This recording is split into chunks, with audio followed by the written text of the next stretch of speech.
മാനന്തവാടി കാട്ടിക്കുളം പുളിമൂട് കുന്നിൽ വന്യമൃഗത്തിന്റെ ആക്രമണത്തിൽ വയോധികന് ദാരുണാന്ത്യം. വെള്ളാഞ്ചേരി പുളിമൂട് കുന്നിലെ 65 വയസ്സുള്ള രാജുവാണ് കൊല്ലപ്പെട്ടത്. ബുധനാഴ്ച രാവിലെ 10 മണിയോടെ സ്വന്തം വീട്ടുവളപ്പിൽ പണിയെടുക്കവെയാണ് സംഭവം. ജനവാസ മേഖലയിലിറങ്ങിയ കാട്ടാനയെ തുരത്തുന്നതിനിടെ രാജു ആനയുടെ മുന്നിൽപ്പെടുകയായിരുന്നു. ആന അദ്ദേഹത്തെ 20 മീറ്ററോളം ദൂരത്തേക്ക് വലിച്ചിഴച്ചു. ഗുരുതരമായി പരുക്കേറ്റ രാജുവിനെ മാനന്തവാടി മെഡിക്കൽ കോളേജ് ആശുപത്രിയിലെത്തിച്ചെങ്കിലും വിദഗ്ധ ചികിത്സയ്ക്കായി കോഴിക്കോട് മെഡിക്കൽ കോളേജിലേക്ക് മാറ്റുന്നതിനിടെ ഉച്ചയ്ക്ക് 1:40 മരണം സംഭവിച്ചു. സംഭവത്തിൽ പ്രതിഷേധിച്ച് മാനന്തവാടി മെഡിക്കൽ കോളേജ് മോർച്ചറിക്ക് മുന്നിൽ വലിയ പ്രതിഷേധമുയർന്നു. കെ. റഫീഖ്, ഒ.ആർ. കേളു എന്നിവരുടെ നേതൃത്വത്തിൽ നടന്ന ചർച്ചയിൽ 14 ലക്ഷം രൂപ നഷ്ടപരിഹാരവും ആശ്രിതന് താൽക്കാലിക ജോലിയും നൽകുമെന്ന് അധികൃതർ ഉറപ്പുനൽകി. വനം വകുപ്പിന്റെ വീഴ്ചയാണ് മരണകാരണമെന്ന് നാട്ടുകാർ ആരോപിച്ചു.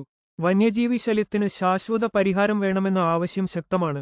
കൂടുതൽ വാർത്തകൾക്കായി ഞങ്ങളുടെ ചാനൽ സബ്സ്ക്രൈബ് ചെയ്യുക.